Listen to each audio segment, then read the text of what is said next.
Sa santos nga ebanghelyo sa sining Domingo sang Pentecostes, ang aton Ginoo nagsiling, ang paghidait yara sa inyo. Subong nga ang amay nagapadala sa akon, ginapadala kuman kamo. Kagsang mahambal niya ini, ginhuyupan niya sila kag nagsiling, batuna ninyo ang Espiritu Santo. Sa sining balaan nga tion, ang nabanhaw nga Ginoo nagdala sang paghidait sa iya mga gintutunan kag nagbugay sa ila sang bag-o nga kabuhi. Ini nga gahom sang Espiritu Santo nagapahulag, nagapabakod kag nagapabago. Karon bilang isa ka simbahan diri sa Archdiocese sang Haro, aton ginahanduraw ang bugay nga pundasyon sang Espiritu Santo sa aton kasaysayan. Hindi lamang agud madumduman kundi agud mapamalandungan kung paano ang Espiritu Santo padayon nga naghikot sa aton pagpanglakaton.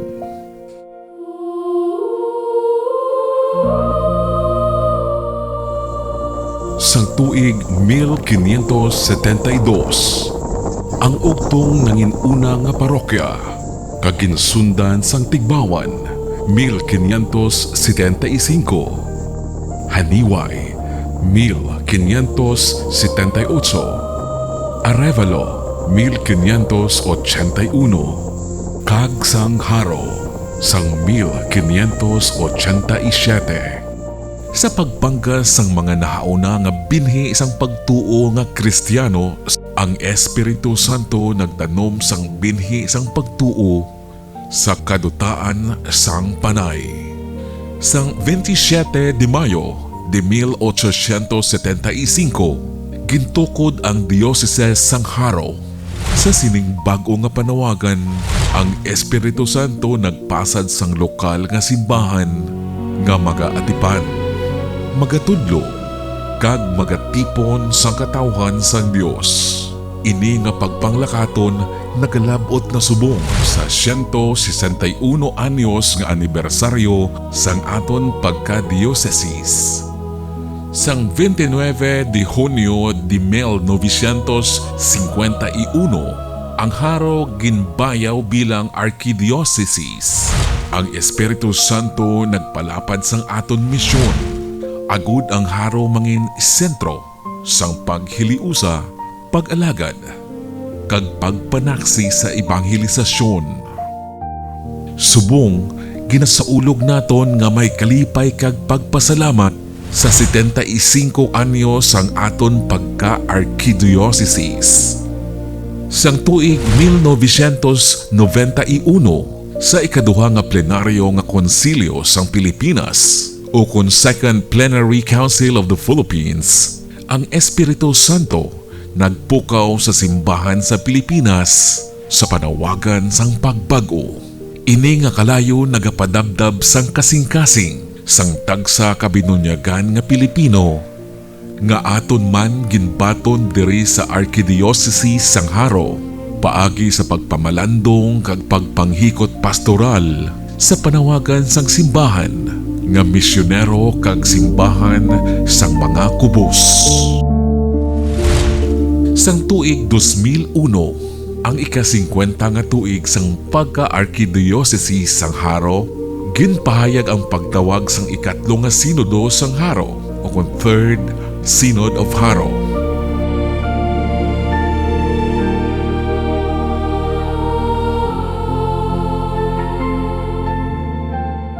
Sa sini nga tion, ang Espiritu Santo nagadapit sa aton nga magpamati liwat sa Ginoo sa katawhan kag sa mga kinahanglanon sang panahon.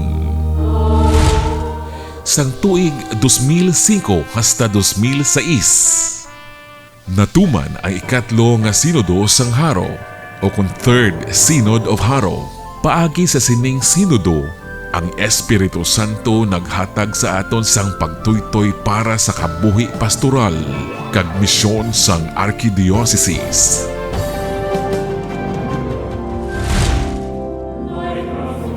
pagsig sang tuig 2022 hasta 2024. Nakigambit kita sa Synod on Synodality, kaupod sang bugos nga simbahan. Ginapahanumdum kita sang Espiritu Santo nga ang simbahan isa kakatawhan nga nagapadayon nga nagapanglakaton nga magkaupod, nagapamati, nagapakigambit, kag nagahiliusa. Sa sining nahauna nga Domingo sang aton katekesis, ginapamatian man naton ang mga panaksi sang aton mga kauturan. Sa ila kaugalingon nga kasaysayan, makita naton ang padayon nga pagpanghikot sang Espiritu Santo. Ano ang imo personal nga eksperyensya sang presensya sang Dios sa imo kabuhi? Ang akong personal nga eksperyensya sang presensya sang Dios sa akong kabuhi, amo ang kada tion nga may problema o kun kabudlayan ako sa akon nga kabuhi, pero ginahatagan niya ako sang kusog, paglaom, kagkatawhay sang tagipusoon. Ang akong personal experience sa presensya sa mahal na Diyos, ginagin pamalanduman na mas madamo gidya ang mga blessings nga ato na baton kag sa adlaw-adlaw nga pag-serbisyo diri sa among mga parokya kag sa aton nga simbahan. Sa tilan, sa simbahan naman ha, mga flores ni Mayo na kami mga tipan sa tukataan. Sabi mong kisa, tamatamat ka pa, hindi ka nang hindi magtamat ka, nasubo ka din. So, 3 months hindi ako makalangkan. Pero siya rin. Ang nobela ko hindi ako makalangkan, souls, mga kalang. Paano ka ginbag-o sang imo pagtuo? Sa akong sakripisyo sa Ginoo, malawig na nga nagabulig ako sa mga hilikoton sa simbahan. Kung kaisa ang akon pamilya, nagahambal sa akon nga magpahuway na ako, kag ihatag ko na sa iban. Pero sa gihapon nagapadayon ako sa pagserbisyo sa simbahan, kay nagapati ako nga ang edad hindi takos sa pagserbisyo, kundi ang mahigugmaon nga paghalad sang kaugalingon sa simbahan. Nag-serve man ako sa simbahan, pero kung kaisa wala may maabot mo na sa akon, wala nga mga trials, kumbaga mga paghangkat. Though dali ko wala masiling, wala nga, ay hindi na po di na ko man ma-express ang akon nga faith. No, kay di ako bala daw na namiani ko bala mag-iupot man bala sa ibang nga tao, especially maghatag sa catechesis, no? Though na-feel ko gid na niya. Ang una ko nga pagpag-o ko ng daw mayat nga nagdangop ako sa mahal nga Diyos nga alagad ako pirmi sa simbahan. Experiensyahan ko nga si Lord nag-ubagit pirmi ka na. Ano ang imo handom para sa aton simbahan subong? Amo nga magpadayon ini nga mangin lugar sang pagtuo, paghiliusa kag paghigugma. Handom ko man nga ang simbahan maging tuburan sang paglaom kag pagpakamaayo para sa tanan, labi na gid sa mga nagakinahanglan.